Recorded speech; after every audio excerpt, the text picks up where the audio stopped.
अस्सलाम वालेकुम, कैसे हैं सब? उम्मीद है कि खैरियत से होंगे।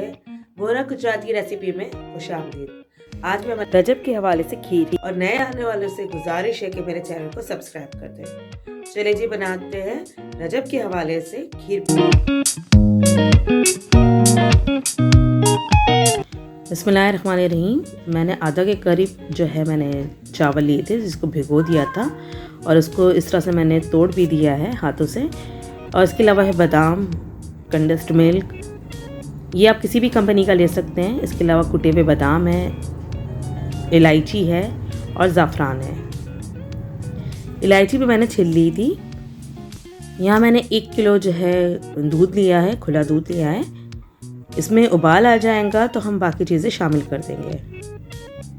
उबाल आ चुका है तो इसमें जी हम बाकी चीज़ें ऐड करते हैं।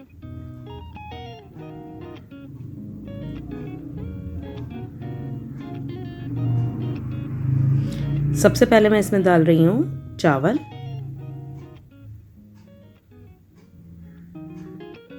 चावल देखिए हमारे अच्छे खासे टूट चुके हैं और यही हमें चाहिए था।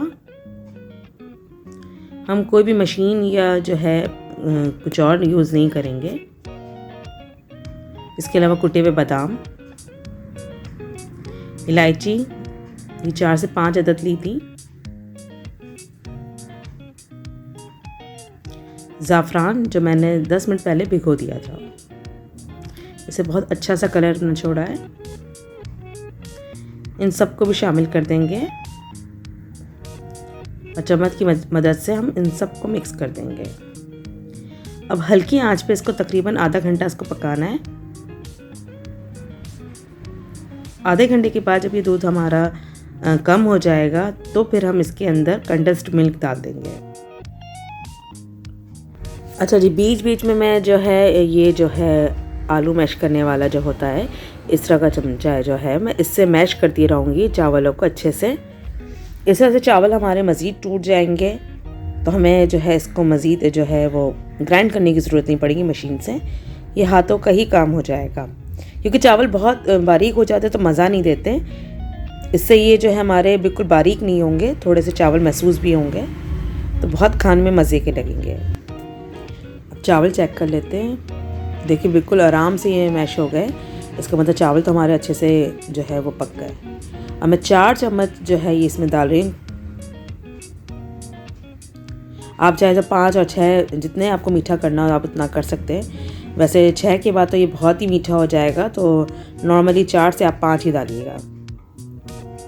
बस इसको भी पकने देंगे हम हल्की आंच पर। देखिए 2 चम्मच मैंने पहले डाले थे और 2 चम्मच मैं अब डाल रही हूँ।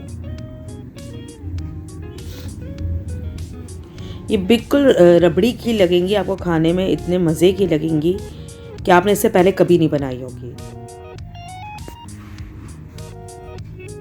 अच्छा, दूसरी बात मैं ये कहना चाहूँगी कि अगर ज़ाफ़रान नहीं है तो आप ज़ाफ़रान के बग़ैर भी ये खीर बना सकते हैं, तो ये ऑप्शनल है आपके पास। अच्छा जी, दूध हमारा काफ़ी हद तक कम हो चुका है। देखिए निशान से भी ज़ाहिर हो रहा होगा। देखिए तकरीबन पाव के करीब हमारा कम हो चुका है। ये निशान बता रहा है आपको। तो बस देखिए जी, हमारी थोड़ी देर में ये खीर तैयार हो जाएंगी। चावल भी नज़र आने लग गए हमें। तो बस अब 10 से 15 मिनट में ये तैयार हो जाएगी। अच्छा, चम्मच जो है मुस्तकिल चलाते रहना है इसको। हमें धीमी आंच पे ही चूल्हा रखना है अभी भी। चावल देखे साफ़ नज़र आने लग गए हैं। अच्छा, मैं एक और बात कह दूँ कि देखिए मैंने तो स्टील की पतीली में बनाया है। अब जिसको अगर किसी को जो है नॉन स्टिक में रहती है सहूलत, उसमें बना लें। बस नीचे से नहीं जलना चाहिए। अगर ज़रा सा भी ये जल गया तो ये बहुत बदबू देगा। और माशाल्लाह से जी हम लोग चमचा चलाते रहें तो बिल्कुल भी नीचे से ये नहीं जली है।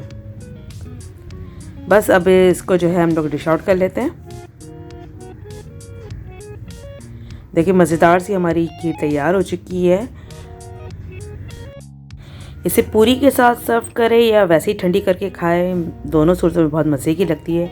ज़रूर ट्राई कीजिएगा। और अगर आपको मेरी ये रेसिपी पसंद आई तो प्लीज़ इसे लाइक, शेयर और कमेंट्स करके ज़रूर बताइएगा और मेरे चैनल को सब्सक्राइब ज़रूर कीजिएगा। अपना बहुत सा ख्याल रखिएगा। अल्लाह हाफ़िज़।